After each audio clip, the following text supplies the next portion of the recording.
Quem estiver de posse da sua Bíblia aí, por favor, abra em Mateus capítulo 7, versículos 16 a 18. Mateus capítulo 7, versículo 16 a 18. Nós estamos já há algum tempo fazendo devagar o estudo de um livro sobre casamento. Não é o que eu esperava. Se não me engano, do pastor Paul David Tripp. E nesse capítulo agora, que nós vamos começar hoje, ele vai tratar de um monte de questões tremendamente negativas a respeito do casamento, né? Arrancando ervas daninhas. Arrancando ervas daninhas. Esse é o que vai nos acompanhar, essa ideia, esse tema geral, é o que vai nos acompanhar durante um bom tempo aí que nós estivermos nos encontrando como casais. Mateus capítulo 7, versículos 16 a 18, diz assim: pelos seus frutos os conhecereis. Colhem-se, porventura, uvas dos espinheiros, ou figos dos abrolhos? Assim toda árvore boa produz bons frutos, porém a árvore má produz frutos maus. Não pode a árvore boa produzir frutos maus, nem a árvore má produzir frutos bons. Pesquisando textos sobre ervas daninhas na Bíblia, né, fora do livro, uma coisa que eu percebi que aparentemente era óbvia, mas a gente muitas vezes não se dá conta. O joio é uma erva daninha. Naquela parábola do joio e do trigo, quem foi que plantou aquele joio, irmãos? Ali no meio daquele trigo ali, que representa o reino de Deus, até mesmo uma igreja, né? Quem foi que plantou aquele joio ali, irmãos? O inimigo. Quem é o inimigo? Satanás. Nós podemos entender, de uma certa forma, que mesmo no casamento, dentro da sua pequena igreja, que é a sua casa, muitas vezes o inimigo vai chegar ali para plantar erva daninha e, de uma certa forma, abafar, atrapalhar ou até mesmo impedir o crescimento ou desenvolvimento adequado daquilo que importa, que é o trigo, onde você tira um bom fruto, entende? Mas a gente é muito misericordioso com o diabo, extremamente misericordioso com o diabo. E nós muitas vezes damos uma mãozinha para o inimigo, né? Não, deixa só ele fazer, não. Eu também vou fazer alguma coisa, vou ajudar o diabo nessa história toda aí. Eu também vou começar a desenvolver, a plantar, ou a não querer realmente fazer aquilo que é certo. Irmãos, o casamento, ele pode ser comparado com um exercício de jardinagem. Quem aqui cuida de jardim? Ninguém, Jesus. Tá, tem um especialista ali, né? Você ainda tem alguma planta na sua casa, né? Que cuida lá, não é igual a mim, se você deixar ela vai morrer, né? Vai secar, né? Pois é. Então, é fácil cuidar de jardim? Interessante que o pastor Paul, né, escrevendo esse livro, eu acredito que esse capítulo, ele tivesse muito em mente aquelas casas americanas, né, que normalmente apresentam jardins na frente da casa e até tem uma certa disputa entre os vizinhos para ver qual jardim que é mais bonito. Eu me lembro que eu fui em Monte Verde, lá em Minas, tem muito tempo isso, mas eu fui numa casa que parecia uma casa de sonhos. A casa em si já era bonita, mas aquele jardim, sabe, um jardim planejado. Irmã Esmeralda gosta também. Sabe aquele jardim planejado, aquele gramado, com as plantas, grupos de plantas plantadas estrategicamente, para senso estético. Interessante que me encantei, mas a primeira coisa que eu pensei, gente, que trabalho deve ser para manter isso, né? Como que deve dar trabalho manter um jardim assim? Irmãos, não existem atalhos para o casamento. Casamento sendo comparado com o exercício de jardinagem, dá trabalho. Dá trabalho manter. Não é fácil você manter um casamento. Interessante que para você plantar uma planta, né? Desculpa aí, vai ter que ser. Você vai lá e planta, com cuidado, certo? Mas a erva daninha você planta?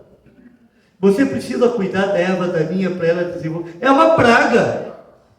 É uma praga.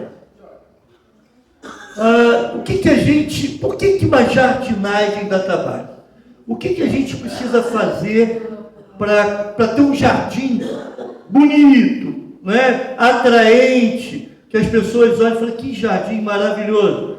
Mas, do nada, eu já contei aqui algumas vezes que eu fui para um lugar, e me permita repetir para o Robson e Janaína, Alexandre e Viviane, né? Acho que são esses. Fala, você vai trabalhar numa horta? Ah, beleza, trabalhar em horta tranquilo, né? Você vai lá. Mas era um capinzal desse tamanho assim, que a horta não existia ainda. Como é que eu vou trabalhar numa horta que não existe? Então você tem que limpar o terreno, não é isso? Você limpa o terreno, limpa o lugar lá. Depois, você tem que cavar, lançar a semente, regar, não é? E não adianta ficar de olho que você não vai ver ela crescendo, não tem jeito. Tem que ir lá de vez em quando tirar aquelas folhinhas murchas, aquele galho estranho, sei lá, que cresce lá, alguma praga lá qualquer, tem que ficar de olho, certo? Se não fizer isso, o que acontece? Acaba. Você vai conseguir ter um jardim de qualidade? Irmãos, o resultado de um jardim, ou para ter o resultado desse tipo, dá muito trabalho. Um jardim bonito, bem cuidado, até mesmo que seja jardim, plantas que você tenha em casa, né? E tem muitos que gostam de ter bastante plantas, precisa de atenção, de cuidado. Tem gente que até chama, minha filhinha, eu já vi isso, tá? Bom, eu estou ficando doente com essa a sociedade está maluca, não é? Um dia bebê reborn, outro dia morango de amor, agora é chupeta. Começaram a chamar cachorro, uma vez passando assim, Pedrinho, vem cá, vai estar chamando o final do cachorro. Falei, gente, tá doido. Aí de repente, eu vi uma mulher cuidando, falando assim, aqui são as minhas crianças. Não é criança, gente. Cachorro não é criança, planta não é criança. Isso não é criança, né? Tira isso da cabeça, né? Isso é uma forma de diminuir o homem, porque ele foi criado à imagem e semelhança de Deus. Então, é uma armadilha satânica para diminuir essa imagem de Deus no homem. Bom, fechando o parágrafo, mas dá trabalho. Não é fácil cuidar de um jardim. Irmãos, nós não esperamos que um jardim, que uma planta que seja, né, ela vai crescer, ou vai crescer por conta própria. Interessante que nós não temos essas expectativas em relação a jardim, mas muitas vezes temos essa expectativa em relação ao casamento. Entende? Nós não esperamos que o jardim, num passe de mágica, não é? De repente, fique lá aquele jardim meio cuidado, dando flores bonitas. Nós não esperamos, nós não contamos com isso. Mas muitas vezes a gente acha que isso vai acontecer no casamento. Se o casamento não for devidamente cuidado, né? Se não for devidamente tratado, né? E protegido conforme a necessidade. Muitas vezes nós não entendemos que o casamento também precisa de investimento diário e precisamos ir lá no casamento, conforme se faz, num trabalho de jardinagem, e arrancar ervas daninhas. Às vezes plantar novas sementes, mas isso precisa ser feito. Não sei como podemos acreditar que o relacionamento mais duradouro, né, que se tem, que é o casamento, possa sobreviver e até crescer sem a mesma atenção que se dá a um trabalho de jardinagem. Às vezes na jardinagem, tem gente que gosta muito de carro. Então, às vezes, a gente vai visitar pessoas e ela quer mostrar o carro. Principalmente se for um carro antigo. Não é aquelas relíquias. Gente, eu acho maravilhoso. Mas eu sou muito ruim. Eu tenho um coração muito ruim. Deus tem misericórdia de mim. Porque às vezes eu penso assim, será que essa pessoa investe o mesmo tempo, os mesmos recursos na vida espiritual? Será que essa pessoa investe o mesmo tempo e os mesmos recursos no seu próprio casamento ou no seu relacionamento familiar? Porque muitas vezes ela dá mais valor ao carro do que aos filhos. Dá mais valor à bicicleta, à moto ou ao jardim do que a esposa. Entende onde eu quero chegar aqui? Nessa inversão complicada. Como é que o casamento vai sobreviver se não tiver um cuidado adequado, não é? Quando a gente passa numa casa, e às vezes a casa está muito tempo sem morador, a gente olha para o que antes era um jardim bonito, a gente logo percebe que aquele jardim foi abandonado, certo? Não houve uma atenção adequada para aquele jardim. Estou correto no raciocínio? Vocês já passaram por uma casa e viram casa assim? Você quando olha aquele jardim, do estado dele, você vai dizer, aquele jardim não está recebendo a devida atenção.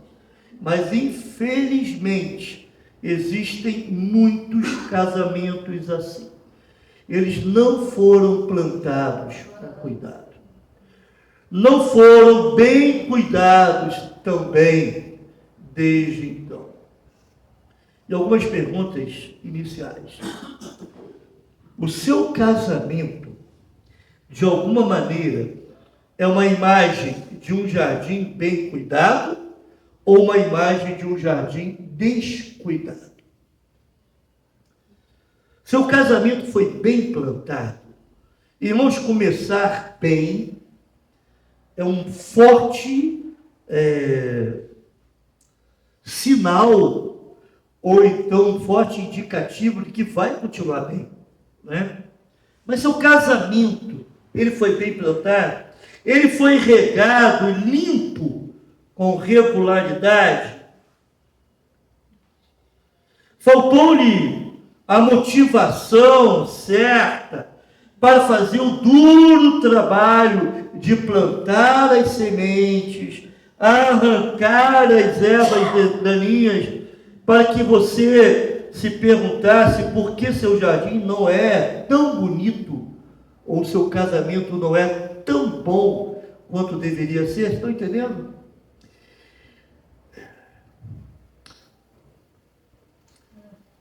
Como que a gente resolve problemas do nosso jardim?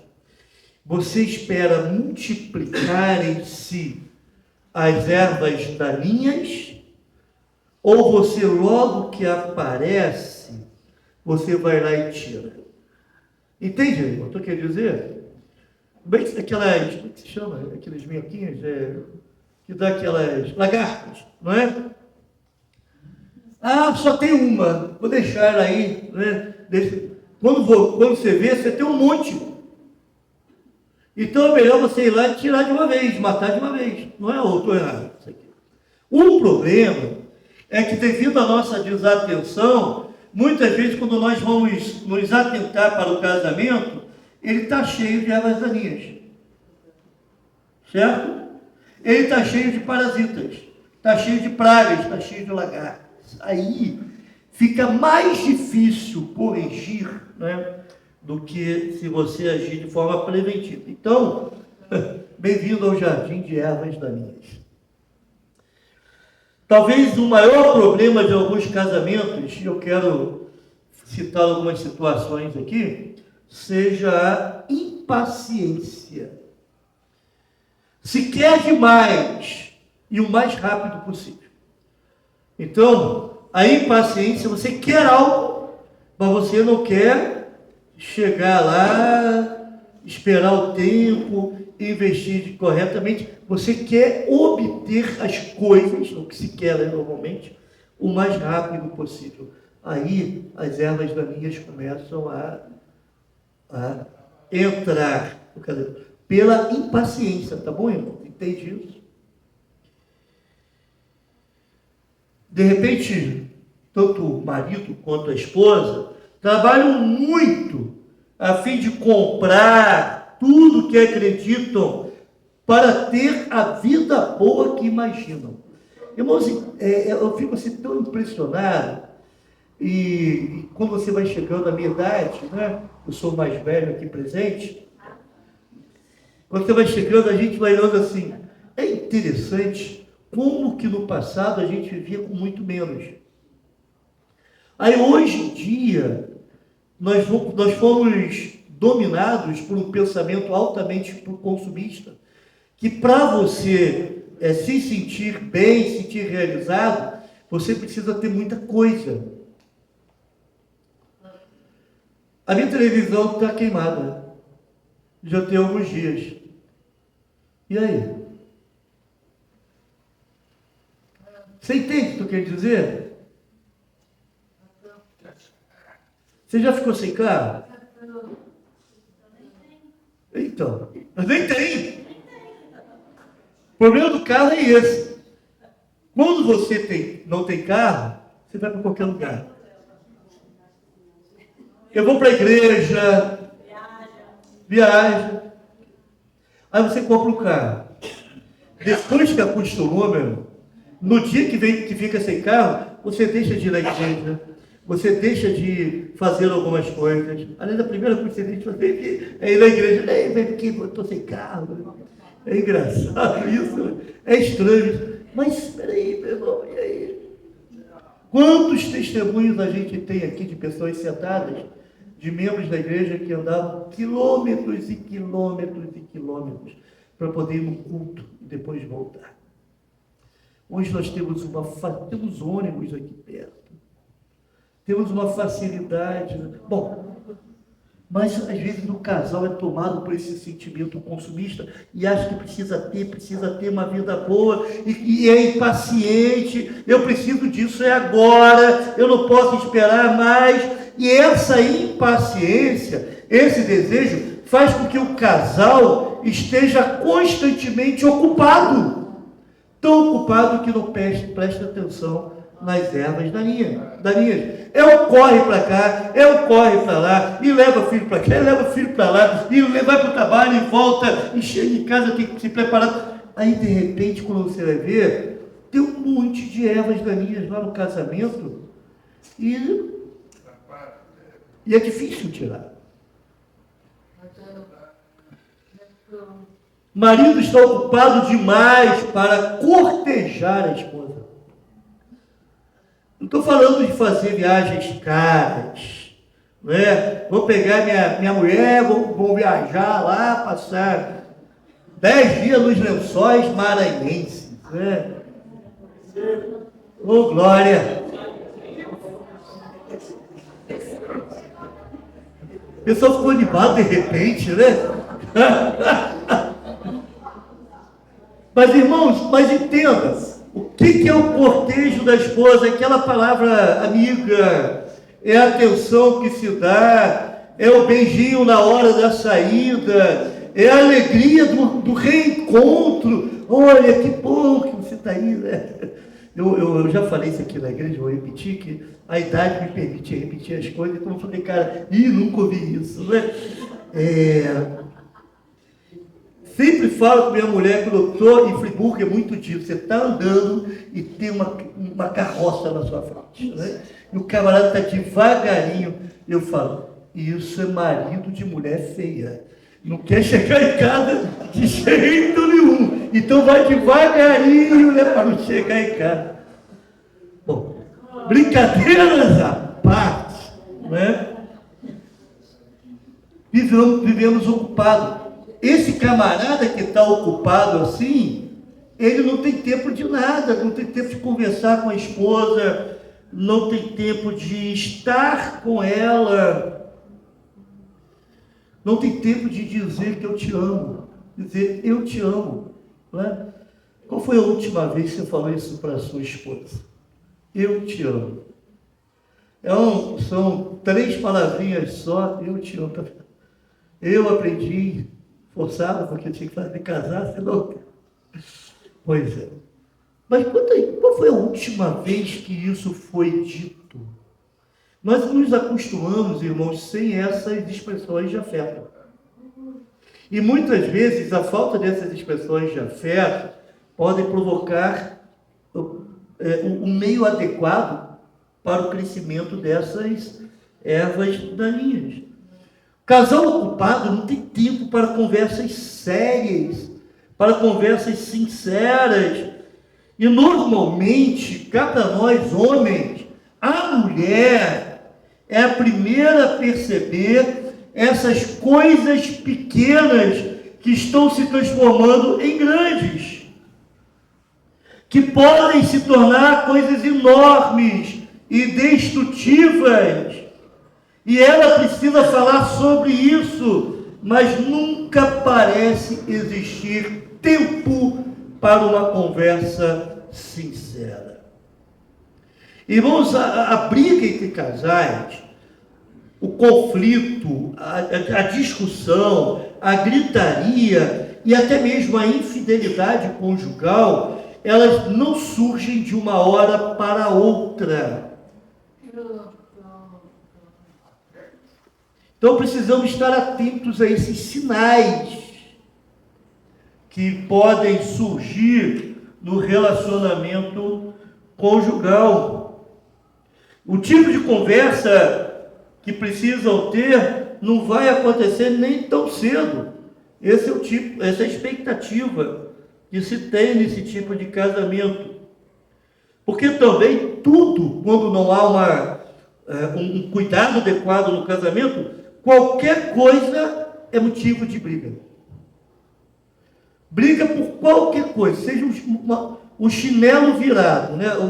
O marido que deixou em casa e o chinelo ficou lá virado, aí vira uma brigaiada, né?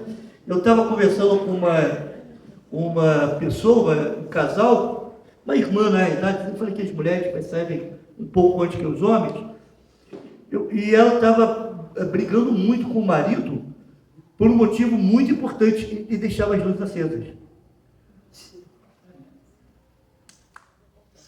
Lógico, eu sei que é importante, mas isso não é razão suficiente para uma brigaiada miserável que estava acontecendo. Falei, irmã, apaga a luz, né? Vai lá, vem apagando, né? Mas eu falei com ela uma coisa mais importante: escolha as batalhas. Escolha as batalhas. Não brigue por qualquer coisa. Não vai querer batalhar por qualquer coisa. Tem coisas que realmente são importantes, mas o que não é tão importante, não faça isso. Não transforme algo que pode ser remediado numa luta, num ringue, né? Não transforme o seu lá no octógono, né? O MMA. O fato de não conversarem um com o outro e de um relacionamento não apresentar o carinho, que eu falei a respeito do cortejo, né? Motivado pela união, suas opiniões acabam sendo divergentes o tempo todo. Vocês já presenciaram casais assim? Estão sempre tendo opiniões diferentes. É sempre assim, e isso sempre é motivo para uma discussão severa, braba, não é? Mas isso é falta lá do carinho adequado, da união, que deveria ser tão característico na vida do casal. Esses constantes desentendimentos do casal deixam a vida muito complicada, e poderia dizer uma vida infeliz. É um casamento infeliz. É uma vida realmente complicada, desencorajadora, né? Pessoas ficam cansadas, né? Aí, sabe o que pode acontecer nesse contexto?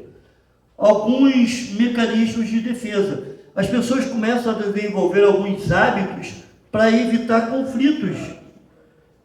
E até para evitar a proximidade do outro, entende? Porque sabe que se estiver muito próximo, vai aparecer logo uma discussão, entende? Então, ela fica lá no seu canto, e a mulher fica na cozinha, o homem fica na sala, não é? Um fica lá no quarto, enquanto está no quarto, o homem está na cozinha. Então, aí, é uma distância dentro da própria casa. Entende, irmãos? Isso por causa dessa constante conflito, dessa falta de cuidado, dessa impaciência, dessa busca desenfreada de ter. Daqui a pouco está um no canto, outro no outro, e começam a desenvolver mecanismos, nem conversa, porque sabem que vão brigar, certo? A coisa vai degringolar por uma complicação, ou então, realmente, há uma frieza no relacionamento. Um não quer mais saber tanto do outro, um acaba não querendo mais atenção ou proximidade, não quer estar junto do outro. Essa atividade exagerada também reduz a vida espiritual compartilhada. E muitas vezes essa vida espiritual compartilhada fica reduzida para aquelas poucas horas de domingo, quando a pessoa está na igreja. Muitas vezes acontece isso.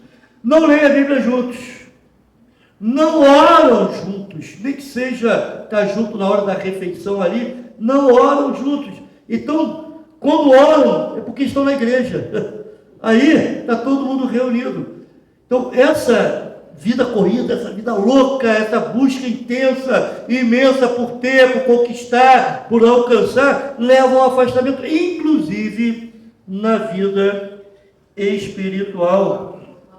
Conversas sobre assuntos de fé, sobre Jesus, sobre alguns textos bíblicos, a compreensão de uns textos bíblicos, algum assunto relacionado à fé, essas conversas não existem.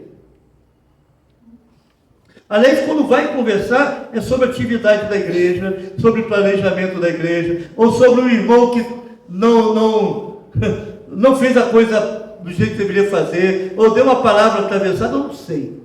Quando vai conversar sobre a igreja, sobre questões negativas relacionadas à igreja. Estão entendendo, irmãos, até aqui? Sim? Estou exagerando ou não, né? Porque quase nunca esse tipo de casal que estou traçando aqui, eu falei que ia ter a gente vai ter um capítulo pesado, com muita coisa negativa aqui. Esse tipo de casal quase nunca falam das bênçãos.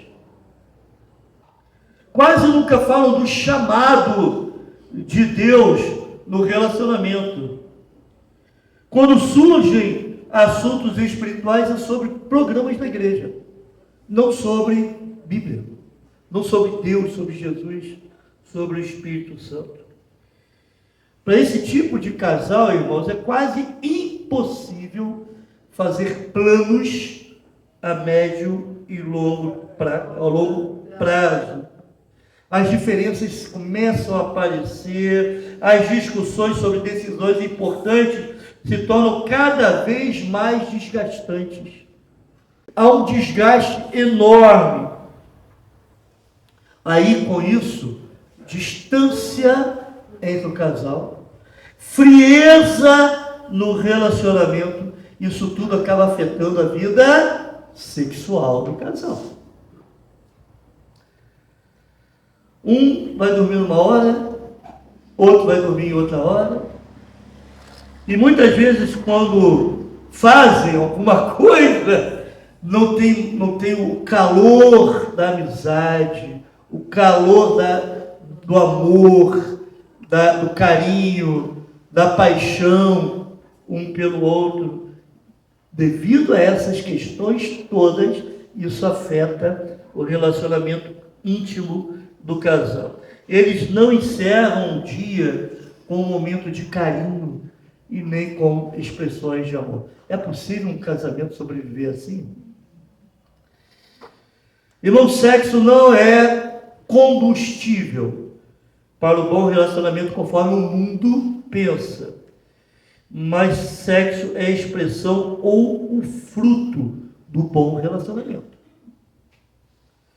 É importante, ou melhor dizendo, é impossível fazer com que o caráter e a qualidade do relacionamento não interfiram nesse momento tão importante na vida do casal. Lembra-se lá em Gênesis, finalzinho do capítulo 2 de Gênesis, como é que termina aquele capítulo 2 antes do capítulo 3, né? Finalzinho do capítulo 2. Como é que termina? E os dois estavam o quê? Nus e não se envergonharam. Interessante isso, né? Os dois estavam nus, mas não sentiam vergonha. Irmãos, isso é muito simbólico. Isso é muito simbólico. A nudez no casamento não pode gerar qualquer tipo de vergonha.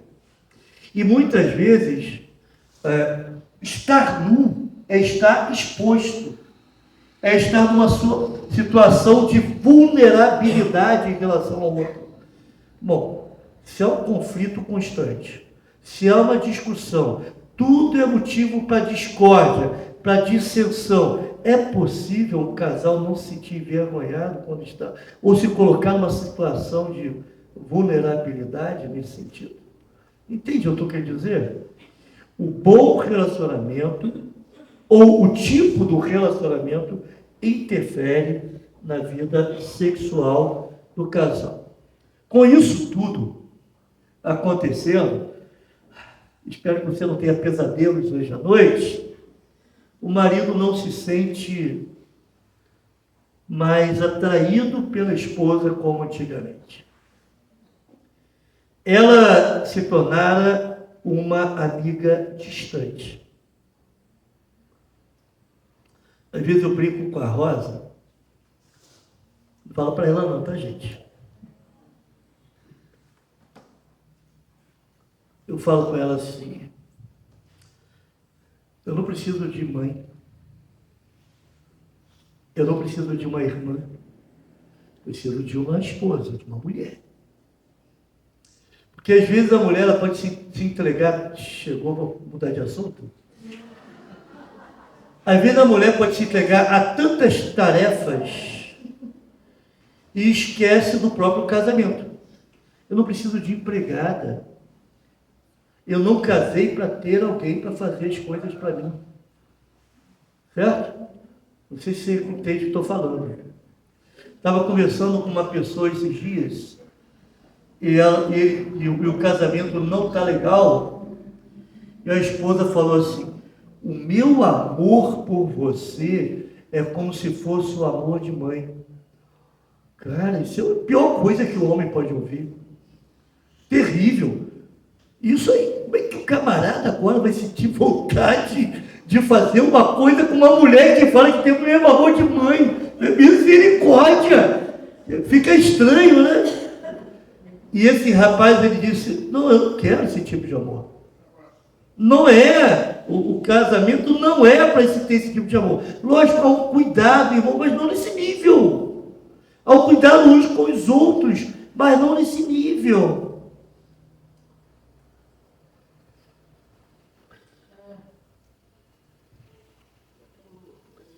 Com isso, o relacionamento sexual do casal começa a acontecer com menos frequência.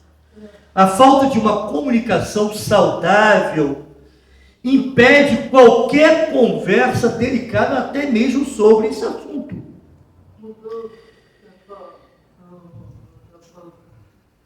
Esse é o tipo de casamento que se torna cheio de ervas daninhas. E essas ervas daninhas estão prestes a sufocar o amor do casal.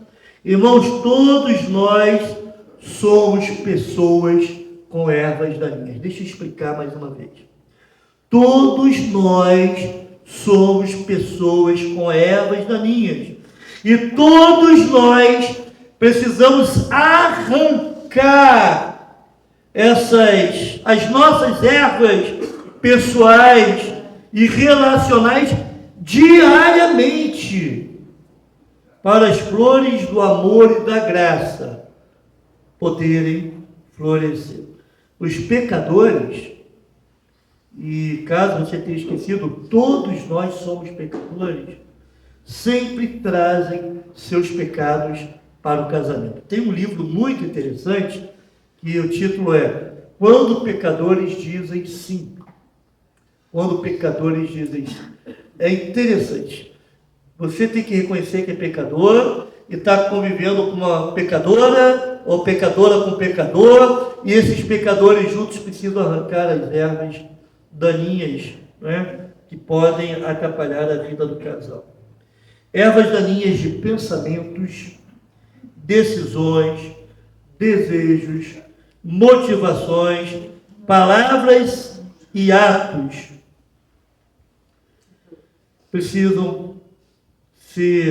nós precisamos estar atentos a essas daninhas para que elas não aconteçam. Elas precisam ser evitadas continuamente, mas nem sempre iremos conseguir isso. Portanto, há um esforço grande de arrancar ervas daninhas. Irmãos, e esse é o compromisso necessário de todo bom casamento. Um esforço para arrancar ervas daninhas. Não é deixar para lá. Não é deixar as ervas daninhas provocarem distanciamento, esfriamento no amor conjugal, mas disposição contínua para arrancar ervas daninhas. Amém, irmãos? Amém. Amém? Que Deus nos abençoe e que tenhamos coragem de cuidar do nosso casamento, mesmo que isso exija um grande esforço da nossa parte, porque vale a pena. A lei da semeadura, lá em Gálatas, capítulo 6, né? Tudo que o homem semear, isso também sei falar. E não é fácil. Você tem que semear, cuidar, regar e esperar para ter fruto lá. Mas depois, quando vem o fruto, vale a pena. Vale a pena. Amém? Que o Senhor tenha misericórdia dos nossos casamentos. Eu vou pedir vamos orar? Vamos se colocar em pé. Chama a Rosa lá atrás para mim, por favor. A gente precisa tratar de um assunto importante aqui antes de nós encerrarmos essa parte. Vamos orar, irmãos? Vamos pedir que o Senhor nos ajude, nos abençoe, né? E nos capacite para que desenvolvamos um casamento adequado para a honra e glória dele. Pai, que o nosso casamento glorifique a Ti. O nosso propósito maior, como seres criados por Ti, é para o louvor da Tua glória.